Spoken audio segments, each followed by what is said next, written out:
So Joost, okay, let me leave you to do an introduction. If that's come through at the beginning, then I've given you a brief introduction, but let you introduce yourself. Okay. Great stuff. Alex, thank you for the opportunity to speak to you, and it's always a privilege to speak to people that give us a reasonable opportunity to state our case, rather than the most mainstream media outlets who would rather antagonize us without trying to understand us. And if you can't, try to understand a movement or an ideal or people moving into a certain direction, and you want to antagonize them, you make them even angrier. So let me tell you a bit about Orania. Orania is the realization of what we call local level Afrikaner self-sufficiency. Now, Orania is the coming of an idea that's becoming a reality. So what I must first qualify to say, the Orania idea is as old as a group of academics who started discussing the realities in South Africa around the 1960s. Okay. Even in that time, they could see that certain things in this country is not sustainable, and that there needs to be, there needs to be some planning to do, and certain realities need to be quantified.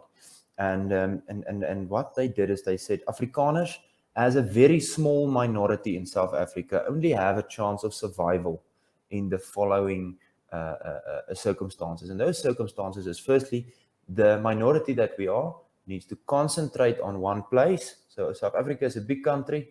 For everybody that visited South Africa, you'll know that it's a massive country, but it's also a very diverse country. You know, we got 11 official languages. I don't know if you ever heard of a country that's got 11 official languages.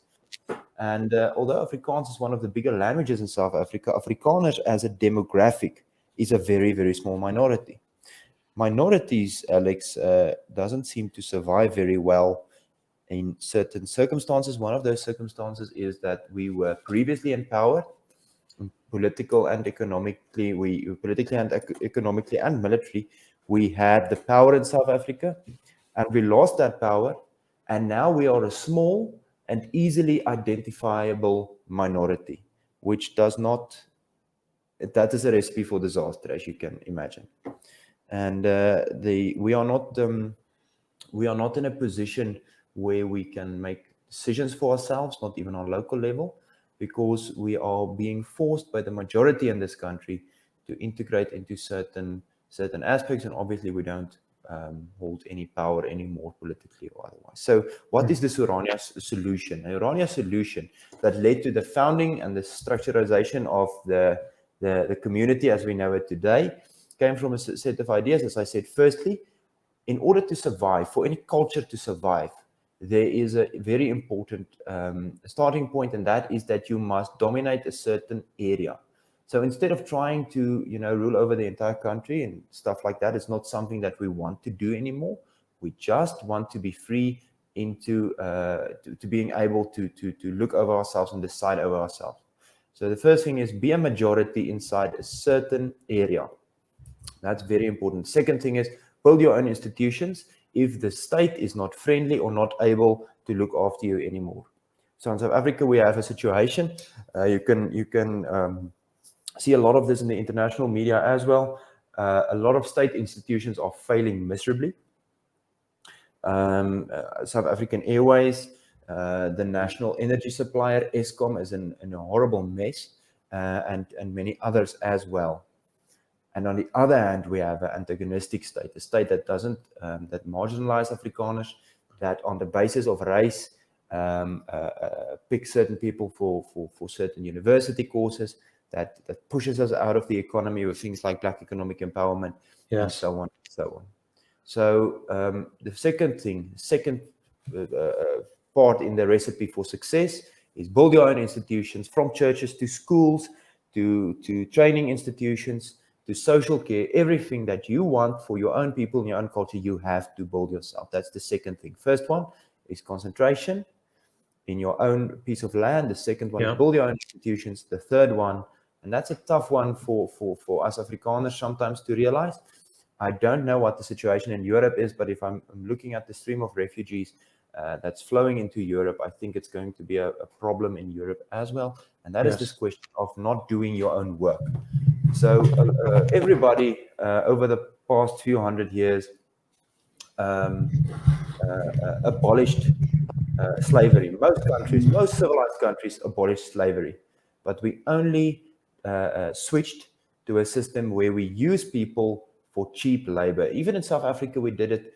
And there's certain parts of our history where we just used people for their labor and created systems to underlie that. It's not an ethical way to go forward, but it's also not a sustainable way to go forward. If you expect people to do all your hard work, all your dirty work, if you just contract it out to other people because you believe you yourself is too good to do those dirty jobs, then the reality becomes that the people who do the work becomes the majority.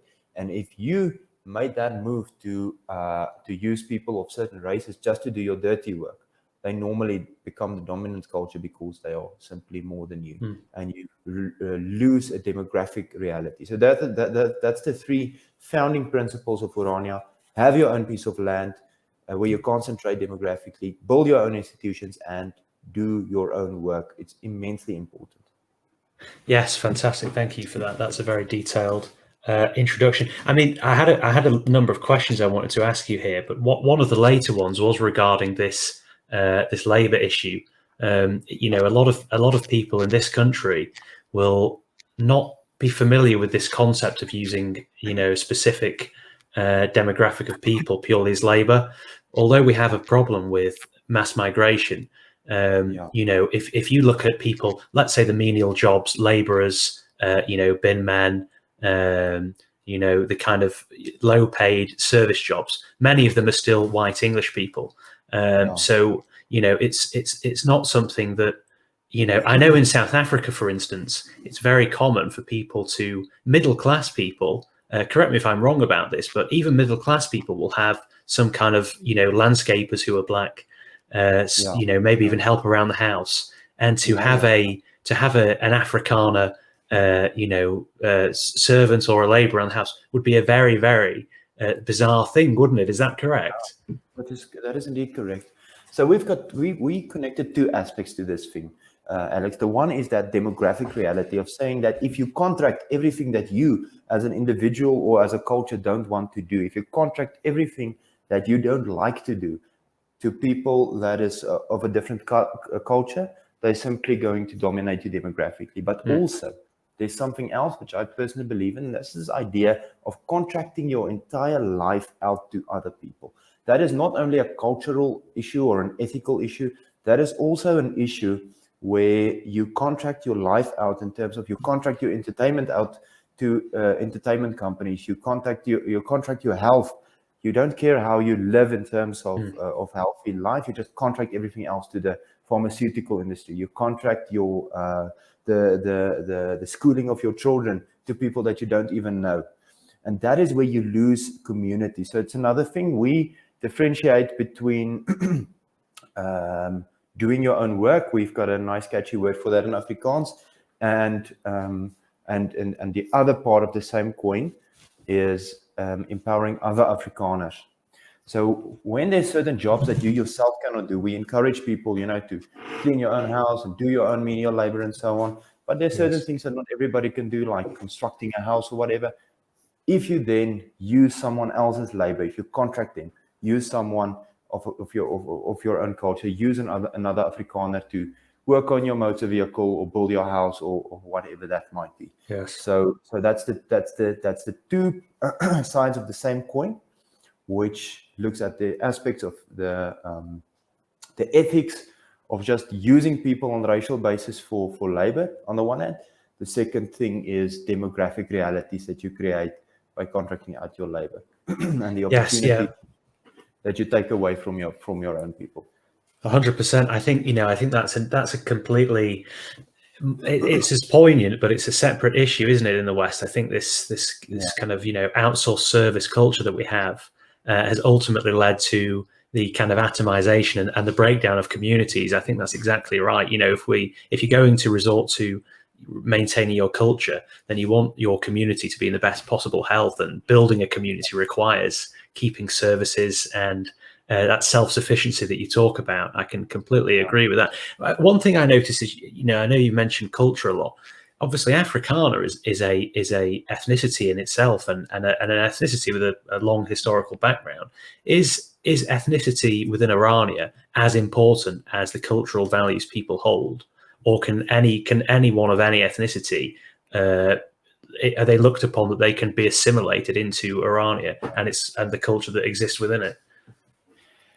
Alex, you're asking a question that's got an easy answer and a complicated answer. I'm going to try to do both. The easy answer is Orania is for Afrikaners. We are Christian Afrikaner community, and that is, what we see as the people that are in power. Firstly, because not even mentioning the fact that it's illegal to build a community exclusively based on race. That's vividly illegal in South Africa, or for that matter, probably anywhere. Yes. But also because the idea of Orania is not a supremacist idea. It is the idea of protecting our culture. It is the idea of building out and promoting our culture. So the idea is not to try and be supremacist or whatever. It's not based on race. It's culture. It's a cultural community. So that's really important to understand. But we have had exceptions in terms of, for example, here's a German couple that lived here that for 6 years visited Orania. They learned our language, they learned our culture, they learned our history, our religion, everything that goes with it. And they integrated over a period of 6 years until they finally moved here. Traveling back and forth between Orania and Germany until they really integrated into the community, and then only then they moved here. So it is not an easy answer. I think it's very hard. I've got a bit of a background in anthropology, and it's very hard to define what exactly is a culture. It differentiates. Every person you ask will have a different answer. But I think there's certain markers in a culture that helps you identify who is that culture and how do they flock together. Things like a shared history, things like a shared religion, a shared language, and so on and so on. For example, we Boere, or we Afrikaners, have had a few scuffles with you English people from the UK. We had 2 wars, and among a lot more battles and things. We're actually only now, the 27th of February, we're celebrating the Battle of Majuba. Yes. That you would know of, when we were still on the winning side. Yes. And the next war went to you guys again. All right. So yes, that's right. So that is part of our culture, celebrating the things that we all do and shared history and so on. I think culture is a really complicated concept, but there's certain markers that help you identify the aspects surrounding that. Yes, fantastic. Yeah, that's a very good answer. And this German couple is quite fascinating, really, because obviously they would have had to have, kind of a very strong desire. Were they originally Afrikaners that had descended from, people who had moved away to Germany? And they were returning to their land? Is that what they're? No, not necessarily. I don't think so. And I only told you about that case because that is the exception that proves the rule. I think that's not common. That is not common at all that happens. But I don't want to say that I've never happened. That the community accepted someone that's actually foreigners. So it has happened, but it was with a lot of willpower that they went through everything, and the real love for the Afrikaner culture that they developed in order to finally move here and integrate into our community. And now they're valued members of our community, So, but it is the exception that actually proves the rule. Yes, no, I can understand. I mean, when I started this, I had a list of questions. I thought, right, we can either go through these questions or it will be more of a free-flowing conversation. And I realise now that actually I'm doing the questions, but in a different order, because something you've mentioned then around the logistics of and the legalities of having a community in South Africa are going to be very different to the UK. We don't have incorporated towns in the UK. Every single town, village, city is state controlled and falls under the same remit, whereas that's not the case in South Africa. No, it is it is actually the case. So it's very strict, actually. So it's a very interesting part of our history. And let me give you the secret of Orania in one sentence. Yes. The secret of Orania is laws or politics follows realities. Realities doesn't follow law or politics. So when you create a new reality, if we look back in history, the people that changed the realities had massive impact on politics and diplomacies and structures and economies, and those are the people that you read about in history books. And Urania was created in 1991. Formally, the town was bought, but the idea obviously much older. But what happened is, in 2000, the new government changed a lot of things, and one of the things that they changed was to put every inch of South Africa under specific state-controlled municipalities. Whilst in the past, municipalities was connected to certain towns. Now every inch of the country on a map was divided to municipalities. Okay. Orania itself was then given to a municipality, a newly created municipality that was, that was in charge of 3 towns. And we just said no. We just said we're not going to do it. And I don't think the state took us very seriously at that time, Alex, because there was 300 people living in Orania. Okay. It was the entire new South Africa had a lot of momentum, and so on, and people didn't expect us to actually do something about this. And what we did is actually it's a bit of a miracle. We had very good lawyers and whatnot. But what happened is we opened a dispute on a legal level and said we have this reality of providing our own services, looking after ourselves. We have this reality for almost 10 years now, because it was from 1991 to 2000. And now suddenly you want to take this away from us. And the case was just kind of going on and nothing was really happening. And a few days before the election was scheduled to take place for all the municipalities in South Africa, the first municipal level election in the new South Africa, they realized that there's still this court case going and that the entire election would have to be postponed just to sort out this one issue with this small town with 300 people. And obviously they realized that it's not worth it to postpone an entire election just to sort this little thing out. And it was kind of like, the small town holding the entire country hostage with this court case. And they said, well, let's settle this outside of court so that the election can just go on. And we settled in our favor, meaning that Orania is a totally unique municipality. Okay. And that shows you the power of initiative. If the initiative wasn't taken in 91, if the hard work and pioneer type spirit wasn't there to just say, no, we're not going to use the neighboring municipality services. We're going to struggle with the little that we have, but we're going to do our own thing. If that initiative wasn't taken, it would never have led to the court case of 2000. It would never have led to the fact that Orania is now a totally unique municipality in South Africa. A reality defies politics. Yes, fantastic. Yeah, that's fascinating, really. So Orania is a very unique example then, as far as towns go within South Africa. That's something I wasn't aware of. And correct me if I'm wrong, but it was a former mining town. Is that right? Say again. It was a former mining town, was it? Is that right? Before it was purchased. It was a construction camp. The Orange River project. The previous government went on to make the Orange River sustainable because it was a seasonal river. It's one of the biggest rivers in South Africa, and people can actually check it out on Google. It's quite a fascinating river with interesting history and a lot of aspects about it. But it was a seasonal river, meaning you have very big floods and droughts.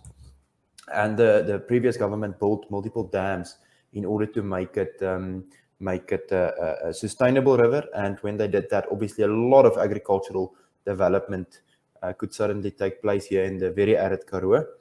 But one of the construction towns to house workers working on the channel system and on the dams and so on was Orania. And then they left it and they evacuated the town, and nobody wanted it. So they, not the army, not the police, nobody wanted it. So they decided to try and sell it on a what do you call it? They published an article and said Yes. the town is now for sale, and they actually expected some kind of farmer or someone would buy it. But Okay. and that's where the foundation comes from. The idea that we were working and refining this idea from the late 1960s to 1970s, and by the time that the town became available, there was a lot of ideological energy, and suddenly there was a physical town to invest in. Very small town, just really the basics. Very, very small community at that stage, and in a very bad shape. It was a ghost town. It was very bad shape. But the ideological energy and the physical energy came together, and there was the drive to buy this town. Yes, yeah, that's what I mean. It must. I mean, I can only imagine what the original purchase of the town would have had to gone through. I mean, it must have been years and years of kind of backbreaking labour to even get a basic kind of standard of living together there. That's something that I think probably a lot of people don't realise probably how much work has actually gone into a project like that, and that shows the dedication of the ideology really behind it. But I mean, one thing that I'm interested in as well is obviously you're the head of the Irania Movement. Now, the Irania Movement is a separate entity to the town of Irania. I was wondering if you could explain a bit about the difference between the two. Yeah, let me do that. The best way to explain it is to explain that there's a difference between Orania, the idea, and Orania, the reality. But what do you do when an entire country is antagonistic against you, when the entire international media is antagonistic against you, when you're a small minority in a country? You don't have a lot of options in terms of friends, and the state, we don't want the state's money, but in strong contrast with any other town or municipality in South Africa, we don't get a cent from the state. Okay. Every little piece of infrastructure development that we have to do on our own steam, on our own initiative, with our own money and with our own labor. And that is a bigger challenge than most people can possibly understand. Just to keep things going, never mind new infrastructure development, is really intense. Yes. Just to sustain things is already a challenge. We don't really have a tax base. We still have to pay our income taxes to the government, sadly, currently, and so we have to make do with what we had. So we created the Orania Movement as not only the idea movement, but also to gain support from Afrikaners who not yet live in Orania, and from our friends internationally. We have friends in Europe and Russia and America and so on that contributes by single donations, by monthly donations. They become members of the Orania Movement, and they help us to pull this project through. We created a helping fund inside the Orania Movement as an affiliate, that specifically focused on our people are going through horrible economic circumstances in South Africa. Afrikaners is really going through not through a good time in terms of the way that we are pushed out of the economy. So in order to empower our people, we created the helping fund on the one hand and the Orania Movement on the other. And the Orania Movement then channelizes support for Orania. We market the Orania idea, if I can put it in that way. We go out, we tell the world about what we are doing, because we believe we have a good idea, not only as a blueprint for other cultures and groups and so on to pick up on and use, but also for people, to give people hope as well. A lot of people in a lot of countries are going through things that is making them shiver. They are scared about what's happening in their countries and so on. Yes. So we want to give people hope in those terms as well. Yes, yeah, fantastic. I mean, there's something you mentioned there that's really interesting. You mentioned about the economic plight of modern day Afrikaners. I mean, I assume that's relating to economic policies that discriminate against Afrikaners currently. Is that right? Yeah. Okay, and what are some examples of those economic? So there's a lot of kind of prospering in that going way. on.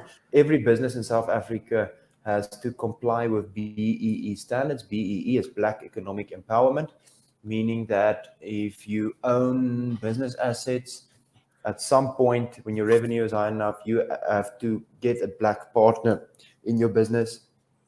There is a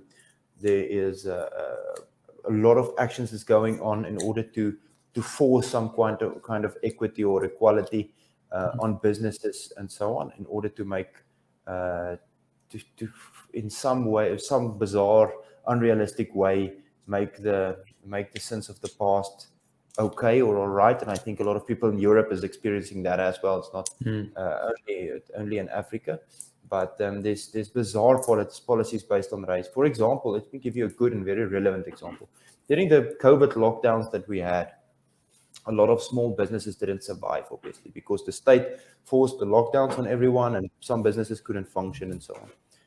And what happened is that the state started with food distribution, and they started with funding businesses, trying to keep them alive. And they very specifically said, and people can go Google this. I mean, it's a common knowledge that they will distribute food, for hungry people because of the lockdowns, and they will specifically focus only on demographics that's not white. They will distribute money for businesses that's failing because of the lockdowns, specifically for businesses that's black owned, not anything else. Nice. So people can go read up on that. I mean, it's horrifying to think that the distribution of food for hungry people is based on race, and then they want say that the apartheid was the only racist state mandated ideas, whilst it's not true. That the new government is doing exactly the same. Yes, yeah, it seems that ending apartheid rather than making people equal, it seems that all that's happened is it's put the shoe on the other person's foot, hasn't it? Essentially, and that's how. I mean, it's very interesting that you mentioned earlier that it's strictly illegal to have a principality based on race, but the government is more than happy to discriminate people based on racial characteristics. I mean, it's the ultimate contradiction, isn't it? Really. Yeah. Something that's been on my mind about I do know a couple of people that have moved to the UK from South Africa. Some quite prominent business people as well. People that have done very well in South Africa and actually given all that up to leave the country.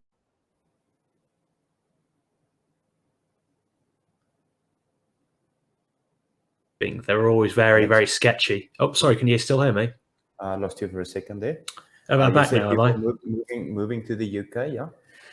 Yes, yeah. So I know a number of South Africans that have left South Africa, and these are people that have done very well in South Africa and made quite a bit of money, and they've still left the country, and they're apolitical people. But I have tried to push a few of them on their reasons for leaving, and they're always extremely sketchy around. They'll say, "Oh well, I just thought the schools were better for my children here in the UK," and I get the feeling that they're hiding something really.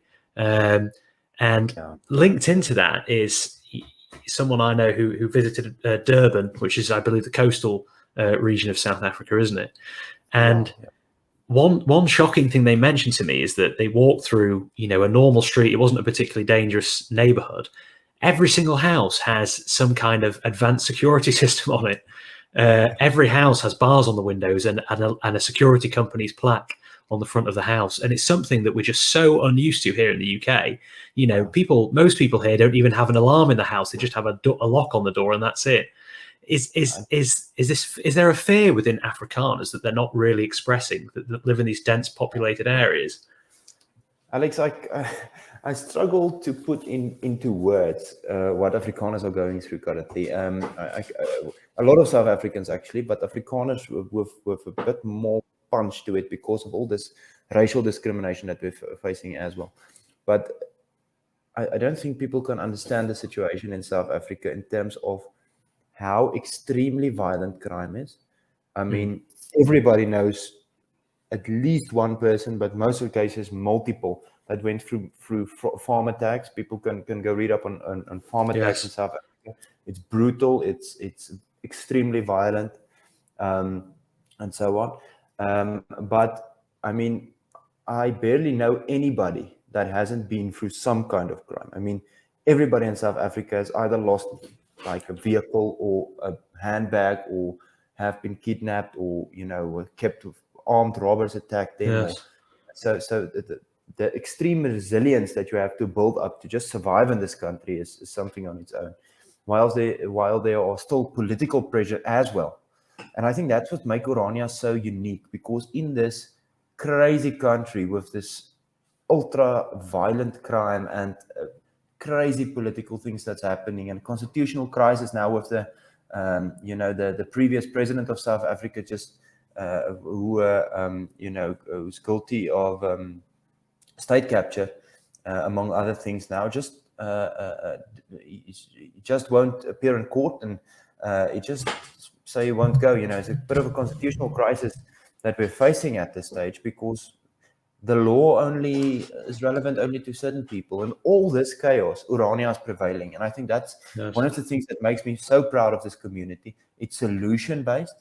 It is not just focusing on all the hate and all the crime and all the racial tension and things like that. It's focused on a solution. It was visionary for its time. And it's, I think, still visionary, because it's still a blueprint for communities right around the world who can take this idea and make something of it. Yes, yeah. It's a testament to the success of Irania. And that kind of answers the question of why other Afrikaners would be moving there. You'd think they'd be flocking there, really, from these other areas. That brings up an interesting point of, what do in public facing life, what do other Afrikaners express about the town of Orania? Are they indifferent to it? Are most people in South Africa aware of its existence? Has it been extremely well publicized? Or, is there hostility towards it from other Afrikaners to kind of, save face and maintain a level of political correctness? So I work with media a lot of times, and I work a lot of times with people that visit Orania for the first time and so on as well, or some of my tour guides and people work with them on a daily basis. And the surprise that people experience when they visit Orania for the first time, because they are so programmed, with negative things about Orania and the media, they're utterly surprised to see what we are doing here. So I think a lot of what Afrikaners or the rest of South Africa believe of Orania is so twisted, because the only version that they hear of Orania is in the mainstream media, which is so antagonistic against us and really biased against the Orania idea. So there's such a lot of misperceptions and twisted ideas about Orania that people just don't know exactly what it is, even though we try to explain to the world and market our idea in the sense that we believe in how we see it and how we see the future and so on. I think people just don't understand what Orania is. So we do grow very quick in terms of percentages. We grow over 10.5% average every year for the last, I think, 7 years, 6 or 7 years. So it's really rapid growth. But there's still a lot of people that have very, very big misconceptions about Orania. Yes, yeah. That's massive. That's no surprise, really, when you see some of the hostility. We mentioned before we went live here, we were discussing a Guardian article and also a feature in a program called The Dark Tourist. There was an interesting article I was reading. I'm not sure if it was from a group of, I look back now, I think, correct me if I'm wrong, because you'll probably be familiar with this, but was it the ANC? A band of ANC campaigners visited Irania, is that right, a number of years ago? It's the EFF. The ANC EFF. as well. But the EFF is the more extremist little brother of the ANC, created by old ANC members. The EFF is a really extremist communistic party that is the third biggest party in South Africa. Wow. Extremely communist and very, very violent. You can, if you just Google the EFF, you will see some of the violent rhetoric. Julius Malema, the leader of the third biggest party in our parliament. He said on multiple occasions things like we are not going to massacre white people yet, and things like that. So that kind of rhetoric is alive and well, that you always find when looking at communists. They're always blaming someone else. in order to, to mobilize the extremist support. So yeah, they visited us, but the Orania way is to treat these people with, I almost want to say, a dignity that they don't expect. Yes. When they expect like kind of a violent reaction or us pushing back, we invite them in when they come here, and we give them coffee and cook a traditional Afrikaner sweet snack. And we invited them in, and I don't think it's what they expected. And we treated them with respect. And when you treat people with respect, even your enemies or people that you vividly disagree with, when you treat them with respect, there's an opportunity for a bit of decent conversation rather than just bashing. And Orania tries to, even our opponents, we try to treat them, fairly and with respect as far as possible. Obviously, when the EFF is so active in South Africa, grabbing land and taking people's farms and things like that, obviously that won't be met with respect here. But if they just visit us, we are not violent people, and we if they want to visit us and they want to speak openly about our differences and so on, we welcome that, and that's exactly what we did.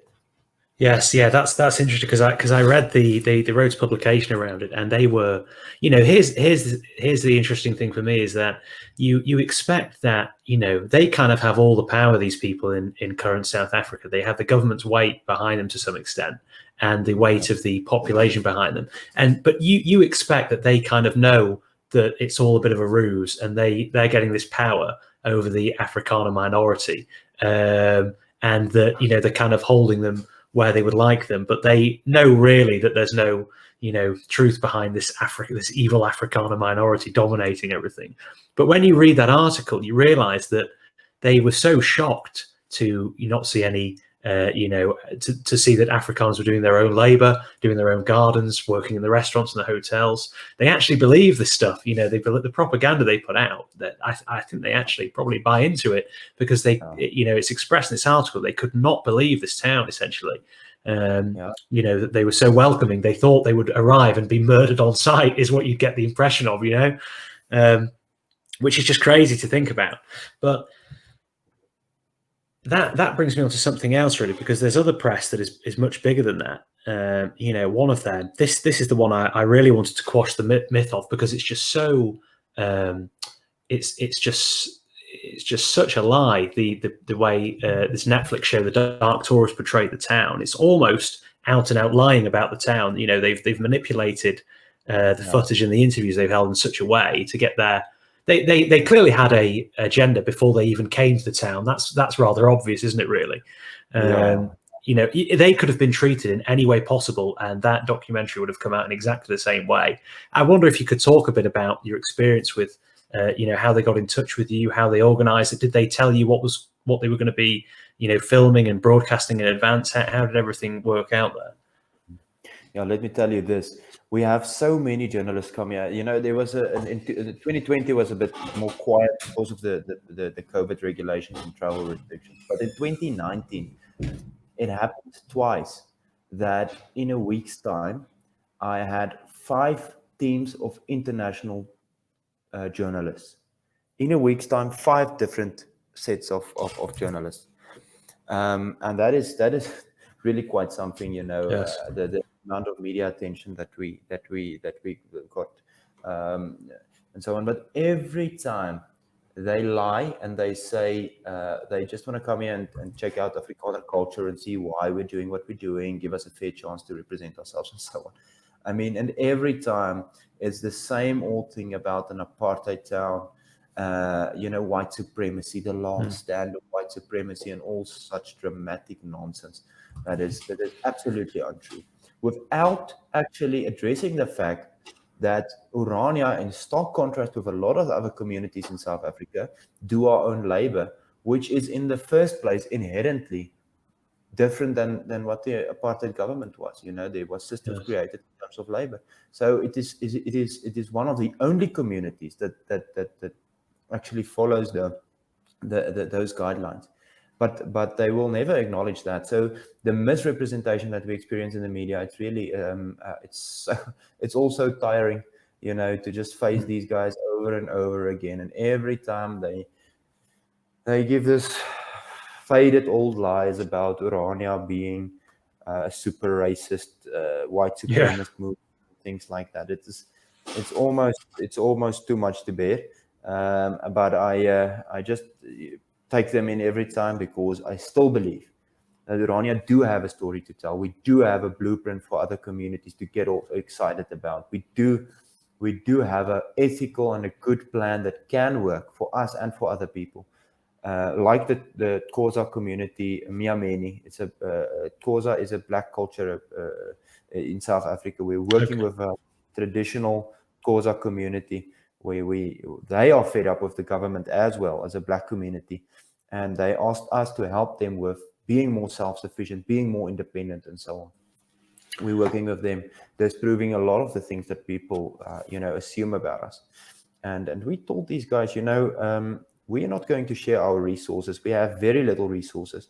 And even if we had enough for ourselves, never mind sharing, we would still not give you our resources, because if you want to become less dependent on the state, it doesn't help just to move that dependence to someone else. Yes. And also, obviously, the resources that we have, we want to use to empower Afrikaners. But what we can share with you is ideas.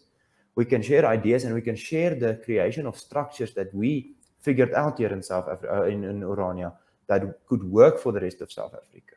Ideas that we learned the hard way and that we paid the school money for, that's now working. That's now realities in Orania. Things like our own banking service, our own currency, our labor systems, our own local legal systems, our municipal works, and so on and so on. And the idea of something like the Orania movement, where people can help people who are positive about the idea of Orania and positive about the idea of self-sufficient communities, can donate and help build and become part of this network of builders. And that is what we help this Xhosa community with. They are immensely thankful. They are actually progressing very, very good, and we have a good relationship. We visit each other, and that is not the kind of things that you will see in the media. It just it does not fit the narrative. Yes, so I'm going to butcher the pronunciation here, but is it Khoisan? Is that right? Yeah, Khoisan is yeah. They're the original. They're one of the oldest native groups in South Africa, isn't it? I remember reading something that the Bantus originally kind of expelled them, and there's only a few 20,000 odd Khoisan left in South Africa. Is that right at this stage? Yeah, that is right. It was a traveling kind of hunter-gatherer kind of culture. People that is able to live in very, very dire conditions. Very interesting culture. And they are the only ones, I think, that could beyond reasonable doubt prove that they were originally living in this part of Africa. The most black cultures in terms of the Xhosa and the Zulu and so on moved down from the north of the continent almost the same time as the Europeans landed in the Cape. And at the end of the day, research have shown that something like 70% of South Africa would not be habitable for humans if dams were not built to channel rivers to make sustainable water sources, and if boreholes weren't built. And those are things that weren't here when European settlers arrived. And they created livable space. Things like the Dutch with their walls that they built to push back the sea. It's the same. Most parts of South Africa is arid and dry and unlivable without water. So only with technologies that were developed, it was possible to inhabit those areas. So the land dispute can go on for hundreds of years. It's still going to most people know about expropriation without compensation. That's currently going to start, go through the final processes, and then possibly going to start with the expropriation, as we saw in former Rhodesia, Zimbabwe, where people's farms were just expropriated. It's possibly going to start soon in South Africa as well. What's Orania's take on it? If you labor the land, it belongs to you. If your sweat, and that's actually a part of the ANC's own words as well, in their documents, is to say, if your sweat falls on the land that you live on, you own it, and Yes. and that's physical. That's a reality. I'm going to refer back to what we said in the beginning of the conversation. If you work the earth, if you dominate your area by working it, but taking responsibility for yourself as a community, and it is physically inside your scope and your area where you do the work, protect it, build it, live on it, then it's yours. That's a physical reality that's not easily denied. Yes. So I think that's a very important thing to say, and that is why the Orania strategy is the Orania strategy, because we fought about this, Yes, that I can completely. I mean, I actually wrote a very, very long form article about the history of colonization and how the justifications people use today to essentially oppress, minorities within South Africa, on the basis that there's been some kind of unjust history. They're completely baseless, because essentially, if you go back to, as you said, the Khoisan, no one in South Africa is the original inhabitant today, other than this small group of 20,000 people. The descendants of the Bantus and the Zulus have as little right to the actual land as the Afrikaners do, essentially. So it's based on a false claim. I mean, I think the interesting thing about Rhodesia, was current Zimbabwe, is that there were reports that when land expropriation was underway, the people they were giving the land to, I don't know if it was controlled by the state, but they weren't capable, they weren't trained, and they weren't hardworking enough to actually farm the land properly. And it was started to cause a mass starvation in the country. It was formerly known as the breadbasket of Africa, wasn't it, Rhodesia? And I believe it quickly turned into a country where people couldn't even, get enough food to sustain themselves. Is that a direct correlation between the two?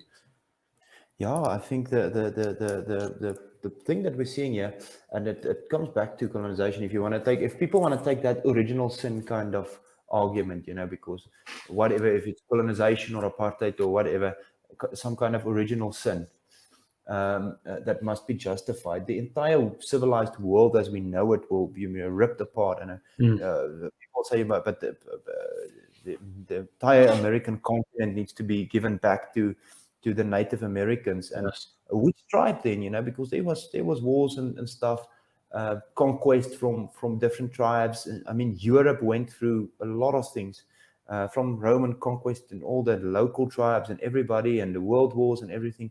There's no way to try and quantify whose land is whose, as if there's some kind of land shortage. There's not a land shortage. There's a lot of people that own maybe more land than they live and work on. But the claim of Orania is not to oppress other people. The claim of Orania is not to rule over other cultures. And that is a very important thing to understand. We don't want to create some kind of empire where we rule over the Khoisan and the Zulu and the Xhosa and the Pedi and the Venda and all the other tribes of South Africa. We just want a piece of land where we actually work the land and live on it. And there's nothing unethical about that. It's something completely different to try and go into the rest of Africa and dominate it, let Afrikaners dominate all of it. There's not a lot of sense in that, and it's definitely ethical considerations. But wanting your own piece of small land where you live and work and reside and so on, and it's part of your life, it would be absolutely crazy to try and go back to some kind of original sin and repair that, because the world as we know it would just not exist at all. Yes, and I think the original sin concept is flawed in many ways, because it gives it's an inaccurate analysis of what actually happened in history. I don't believe that Western Europeans traveled to Africa and their only aim was to subject the native population to as much hardship and torture and oppression as they possibly could. That's just not a true example of what happened. As you said, they brought in irrigation, they brought in industry and railways. If anything, a lot of what they did vastly improved the lives of many people that were already living there. It doesn't correlate to the way European history has outlaid, that they just go and slaughter anyone in their path and subject everyone to slavery they come across. I mean, I think that's a false concept in the first place. But the vast majority of people, unfortunately, in this day and age, do see it as that. So it doesn't really help. I mean, an interesting question for you. I don't know how much you follow, current affairs and politics in Europe. Obviously, there's a sorry, go on. I do try to keep up, but there's so much happening that I'm not always 100% up to date. Yeah. Yes, there's the movements within Europe that are somewhat similar to your own they have a shared kind of outlook, but there's many differences really. I mean, what the people of Irania and the Iranian movement are getting at is that we appreciate this is the state of affairs now in South Africa. We just want a little piece of land to be ourselves, to maintain our culture, sustain our traditions and our people as well. I think the difference in Europe is that for the vast X thousands of years, the culture and the people in those countries have been consistent, and it hasn't changed at all. And within a very short period of time, it's changed completely rapidly. But the difference being that the people coming in aren't conquerors or invaders; they're actually being invited in by the host governments. In many cases, to the dismay of the native people here. So, although both of our aims are to preserve the cultures and traditions of our people and the people within that geographical location, but essentially coming from two different sides, aren't we? You're coming from a position where you're already a minority, and we're coming from a place where we're currently a majority, but we're slowly descending into minority status. So we very well may end up in the same situation that you were in the 1950s before Orania was formed. What are your thoughts on this kind of demographic shift in Europe, and what do you see the future holding for Europe? I think there's a major disconnect between the politicians and the people they are ruling over, because they are ruling over them. There's not much difference, and a lot of things that I'm seeing look so totalitarian. It's actually scary. The thing is, Africa has got these communist dictators all over the place, and we've got totalitarian governments. But at least everything is so dysfunctional that there's still a lot of opportunity to just do things. Yeah. In Europe, you have, totalitarian governments, but they're actually efficient, which should be that's right. For people that hold any views that's not 100% aligned with that of the government, who are at all freedom inclined to like freedom or freedom orientated. But let me tell you this, Alex, it's the idea of being a minority in your own country should scare the wheels off you. I mean, it is an absolute nightmare, because you have no political say. You can never be elected in any political terms, because you just can't ever win if you're less than 1.5 million people in a country with almost 60 million. Just don't have any political say. You don't have much physical say. You don't have much muscles to show. You don't have much economic power. Even it's the little bit that we have left is fading quickly. So it should scare people, really, to be a minority in your own country. And I have appreciation for the fear that a lot of more conservative or traditional minded Europeans have. But let me use this example. Now, in our history as Afrikaners, we had to find multiple vehicles to freedom. The first vehicle for a lot of us who moved here as Protestants, the French Huguenots and such, who moved here from Catholics in Europe, oppressing them, killing them, and so on. They moved by ship. Later on, the British occupation of the Cape forced us to take another vehicle to freedom. That was the ox wagon, to just move inland. We call it the Great Trek.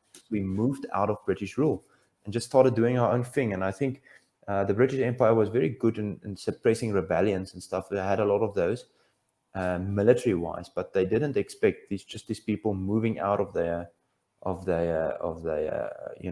empire and just moving out of the half of your tax base, just moving away.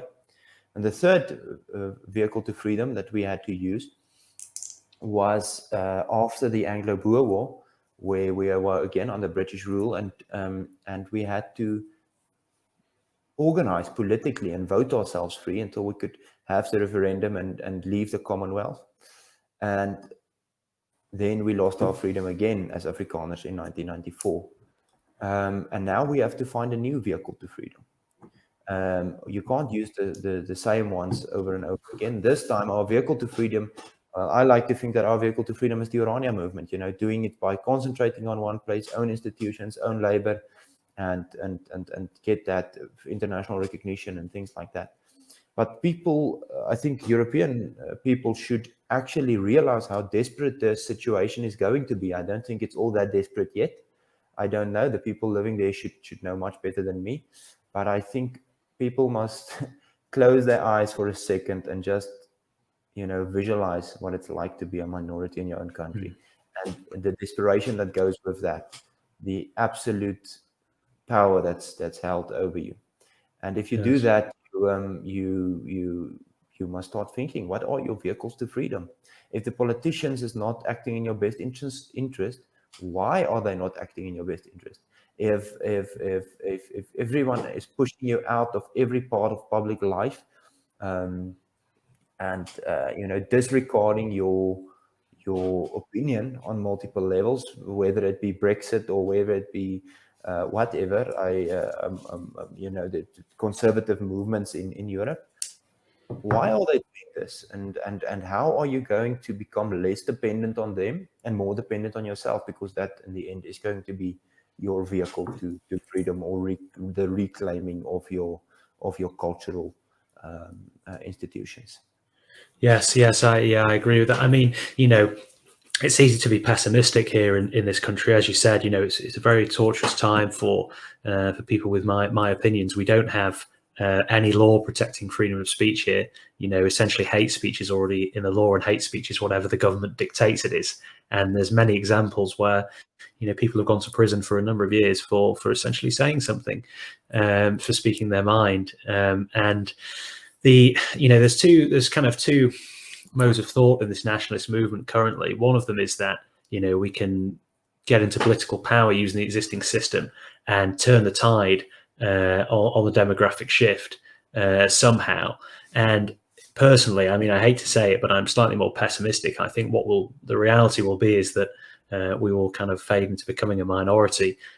Life will get very difficult for us, and something akin to the Orania movement currently is what is going to be required in this country to save the population. I think really people need to be thinking about forming their own communities now, exactly as you said, not operating within the realms of anything that's controlled by the government as much as you can.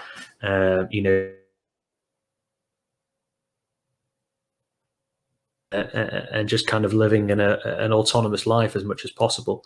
So that's very interesting. But the poignant factor in that is that the minorities that exist within Europe currently get treated exceptionally well. They get a leg up over the native population because of this original sin that people born today are supposed to have from what happened 1,000 years ago to someone in another country.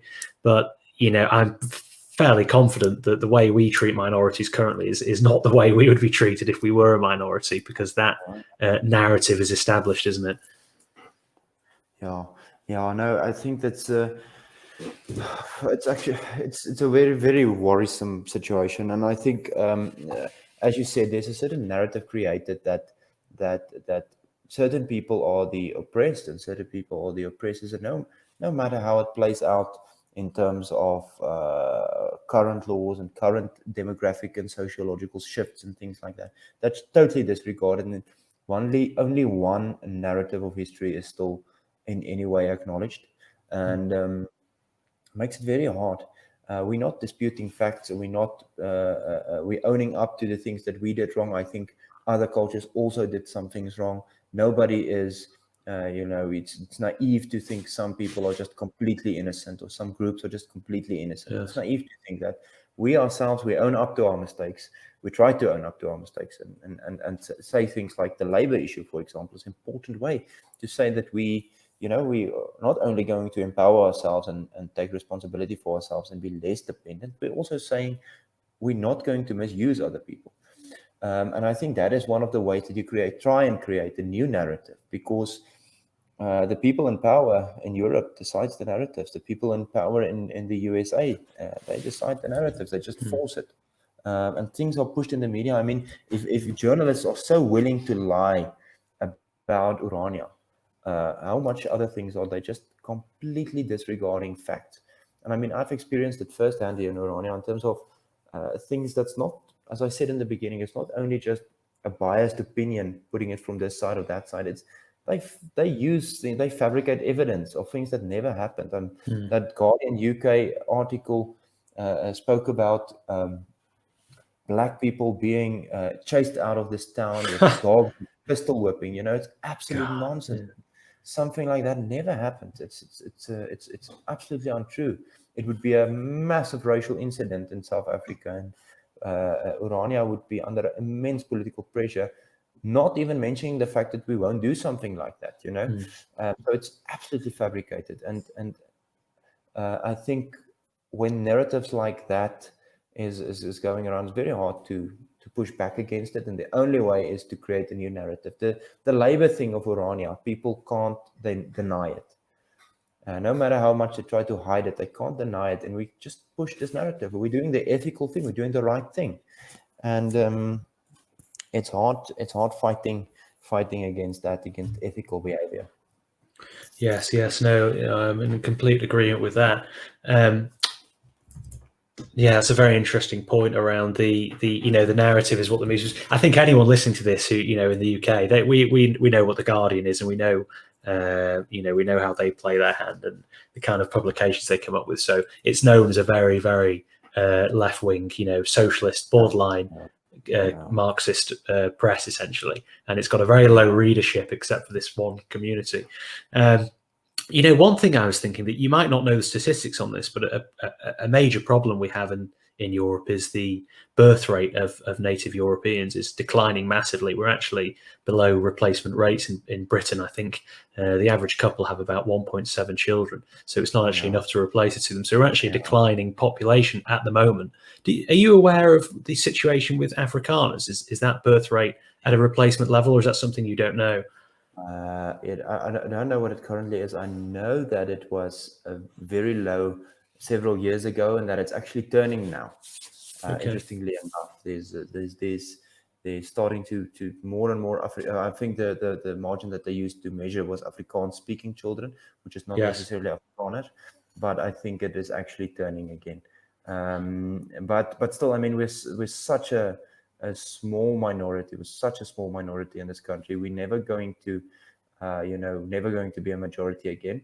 But if we can just be some kind of majority in an area like Orania, I don't know what the birth rate in Orania is, but it's really high. There's a lot of little children. And I think the thing is, young families feel safe here in terms of they feel there's a future for their children. They feel it's worth it to invest their time and money and resources in raising a family here, because it's safe and they have a future. And when people feel once more that there's a possibility that they have a future, they do things quite different. And I think levels of birth rate higher than replacement level is one of those things. It just naturally happens when there's hope again, when people find something to believe in again. It's just one of the natural things that follows that. But people that are starved of any initiative or hope, people that are starved of any local say over themselves, they don't have children. I mean, it's like they just don't believe in anything in the future enough to want to raise children in it. Yes. I assume that would be the case in Iran. I mean, it's a multifaceted issue here, but many people blame, different political agendas, feminism or capitalism, or as you said, an individualism. I really think that if people felt safe, they felt they had some kind of future, they had some kind of ideology or spirituality to believe in, I feel that would be all that's needed, the ingredients to get people to, have more children. And I was pretty certain when I asked you that the birth rate in Irania would have been, much higher. I feel that, if people feel, as you said, safe, that they can raise children in a good environment, and they know those children will grow up to be strong and level-headed, rational people, and aren't going to be indoctrinated, that they will go ahead and do that. How are you doing for time, by the way? I know we said an hour originally. We've run over slightly. I think we're having a good chat. I think we're discussing important things in a much broader spectrum than just Orania. I mean, as I always say, we try to make Orania as an idea applicable to anyone who wants to use it as a concept, and it's important things. And to bring it back, I mean, we believe culture and religion forms the idea of a family. And here in Orania, I mean, family it's the basis of everything. The nuclear family is the basis of civilization. It's something that we officially said in a lot of statements over the years, that we believe the family, for us, a Christian Afrikaner family in this specific case, is it's the stepping stone for civilization. Yes. If you can't have that basic structure, if you can't align that basic structure, there is no civilization. It will fall apart. If there's no structure on the localist of levels, the localization where family flourishes, there's just no expanding of that into community, into neighborhood, into community, into city, into country, and finally into civilization. There is no hope without it. And that, I think, that just comes back to the idea of replacement level birth rates. It's just, without the family, I mean, you can have hundreds of English children, if they are deprived of any sense of belonging, any sense of where they belong culturally, what their history and certain English narrative of history or Afrikaner narrative of history. If you deprive children of that, you can have millions. It won't change a thing. They will just fall into the current lines of political thinking.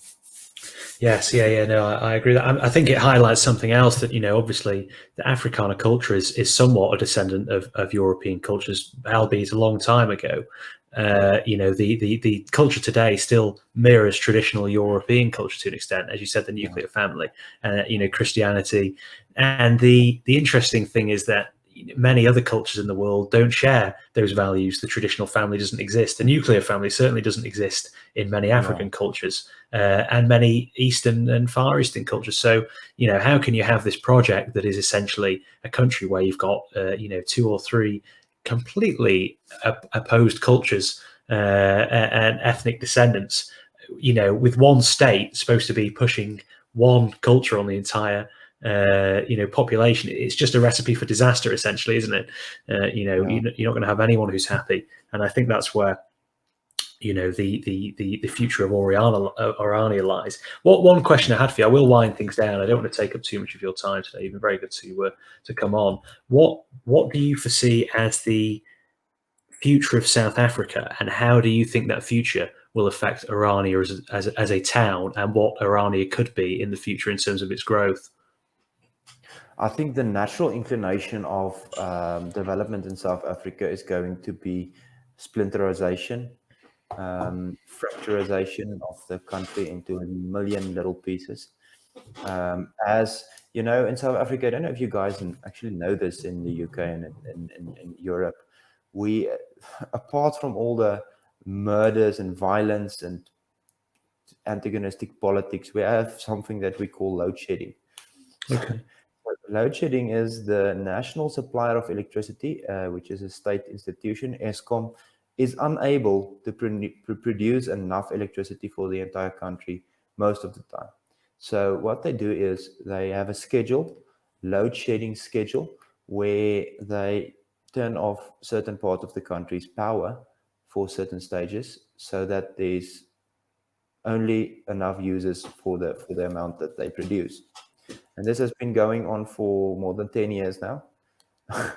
So there's different stages. The lowest stage, obviously stage 1, it goes up to, I think, stage 6 or something has been the highest, where you have no power for multiple hours per day.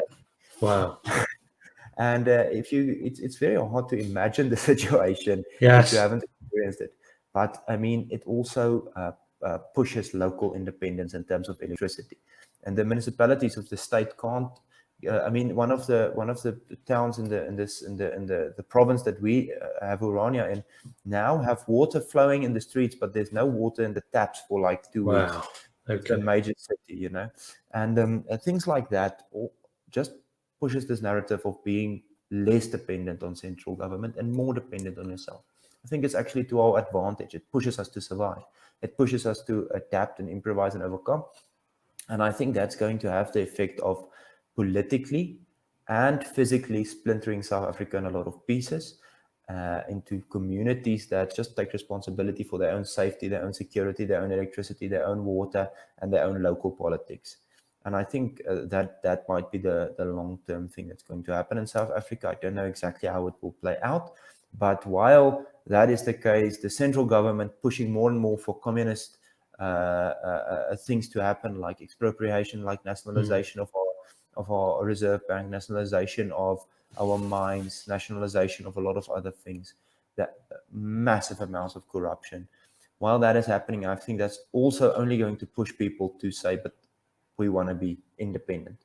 So yes. I think a lot of local level, de facto, not politically acknowledged, but de facto independent communities are going to just start existing in this adverse environment and highly volatile political situation.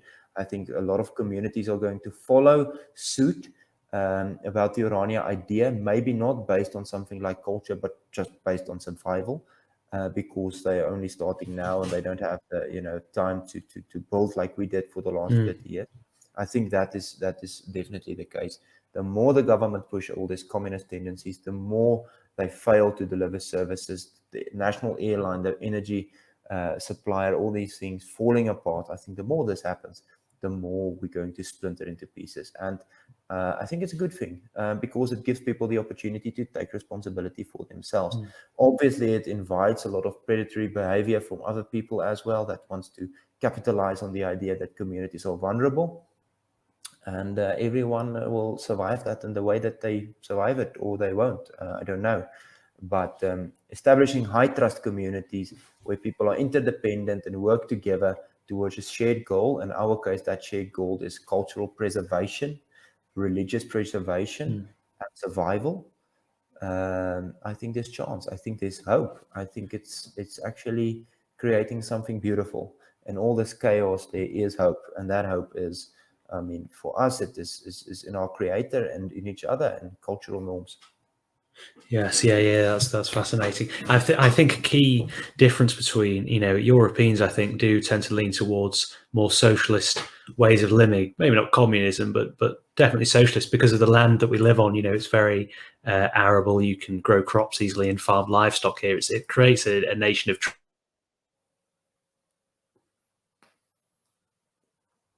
for self-sufficient people, and so I can see anything relating to nationalization or communism as being completely opposed to what most Afrikaners want, because they've had to essentially build South Africa from the sand previously.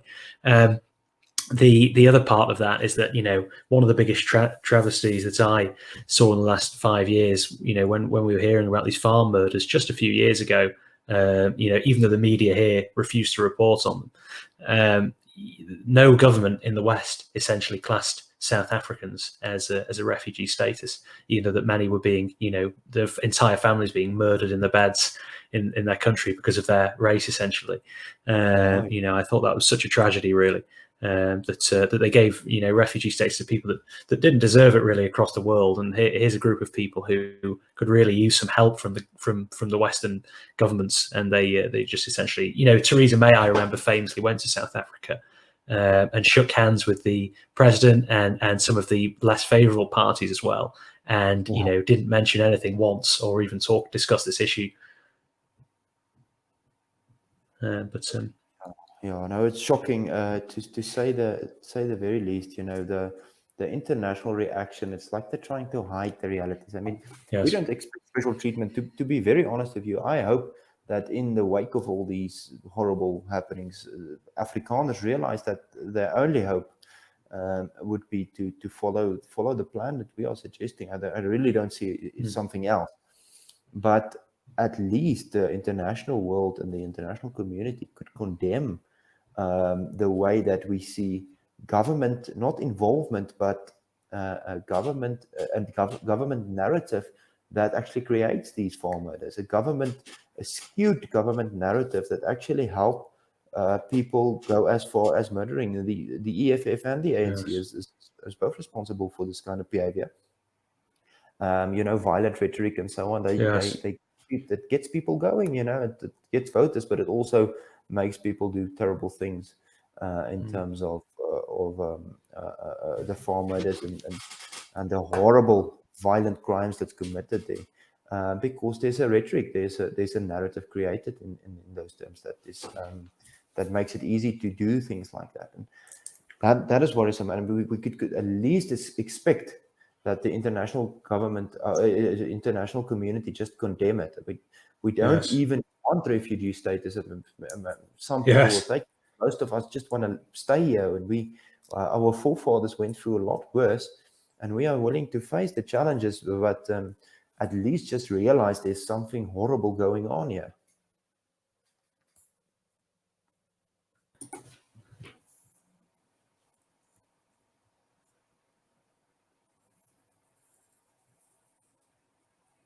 Yes, that's exactly right. Yeah, and I mean, that's the point that people, Afrikaners there, don't even want a special handout. They just want literally a government to condemn murder. That's all they're suggesting. But that comes back to the power of these narratives, that they're so strong that I expect that I'm going to be quite blunt here, but I expect that if some mass genocide of Afrikaners was to take place, I don't think a single media outlet would report in their favor in this day and age. I think they would somehow justify it, which is an unbelievable thing to say, but I feel that there's some truth to that. They had it coming, that kind of attitude. Yes, exactly. Yes, that's right. I'll just finish up with a couple of unrelated questions. Something that I didn't know about that I thought you could explain was the situation with COVID in South Africa and how it's affected you in Irania. Have you got any restrictions within your own town at the moment, or is it not really? It does not seem to be plaguing you over there.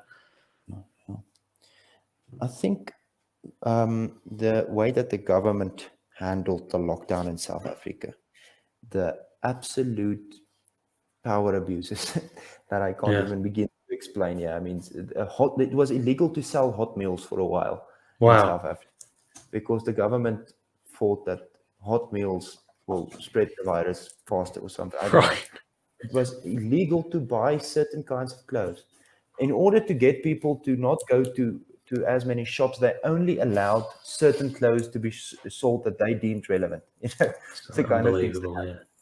And with all that, the things happening in the broader South Africa, the Orania way of handling COVID was to say, let's spiral that responsibility down to our citizens. They are adult people who can make decisions for themselves. We inform them as well as possible, but we want our people to make their own decisions. We're not going to force laws and stuff on them.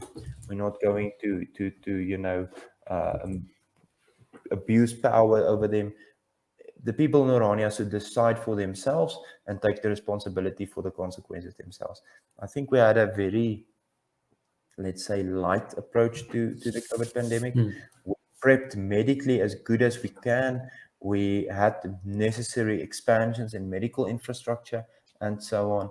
But I can very honestly tell you that with all this, with this light way of handling it, with very loose restrictions, with spiraling the responsibility down to our people to decide for themselves, we only had one person that died in the entire time, and he had an underlying condition as well. So I think the community is handling it well. Our medical team under the lead of Dr. Philip Notnagel is actually doing fantastic work. They expanded our medical resources tenfold in the last 2 years, and we're in a very good position regarding that. So I think we through the faith we handled it quite well. That's fantastic. That's good to know. I mean, it's obviously you're probably quite familiar with our draconian measures in this country are very similar to what it sounds like the South African state were subjecting people to as well. So yeah, I think we'll wrap it up there. I've gone 20 minutes over. As I said, I'm cautious of not taking too much of your time up. I think we'll end this on anything you would like the listeners of this to know about Orania, about their own personal struggles. Most people listening to this are probably going to be in the United.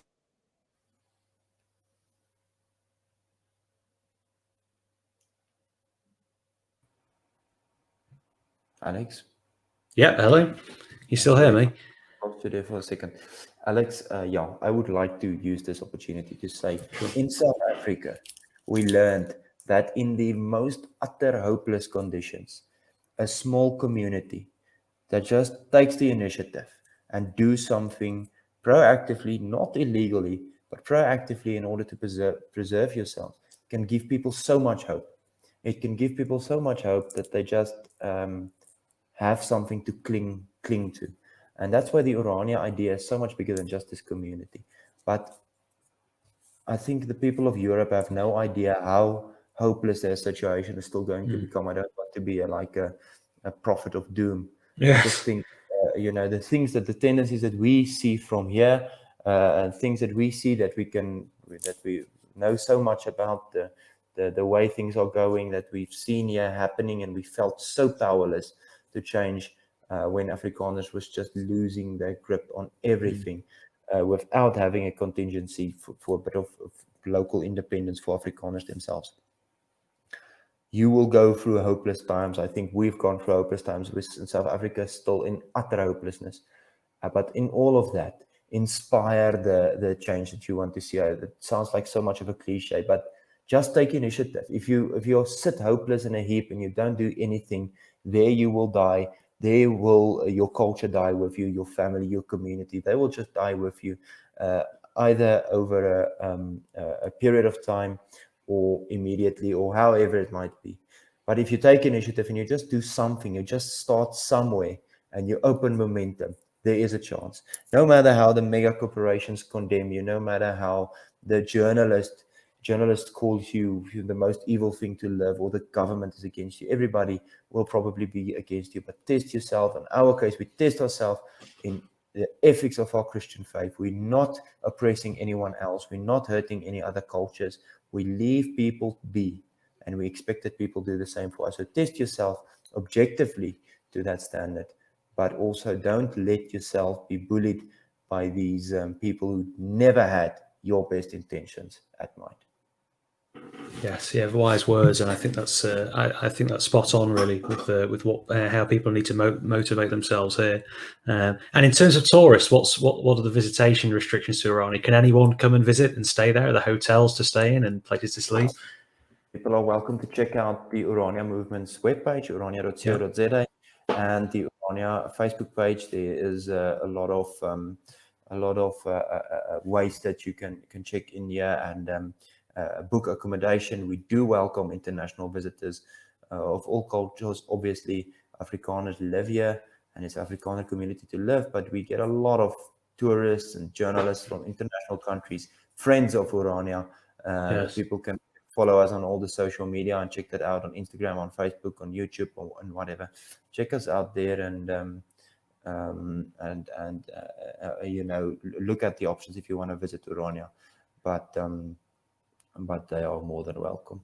Yeah, fantastic. Yeah, I think maybe if our restrictions ever ease up to international travel, I'd quite like to come over and see the town for myself. Maybe have a locally brewed beer that I've heard about so much. But yeah, that you will not you will not be disappointed, Alex, let me tell you that. Yes, great stuff. No, fantastic. Yeah, so anyone listening, I advise you, check out all the resources that you just mentioned there. See if you want to support them, you can do so financially with a subscription. I think it's a very worthwhile cause, and just know that if you see any media publications about them, they're probably all going to be lies as well. But yeah, let me thank you for your time, Joost. It was amazing to have you, and once again, thank you very much for coming on. Yeah, Alex, best of luck to all the people that sign, and hold the line.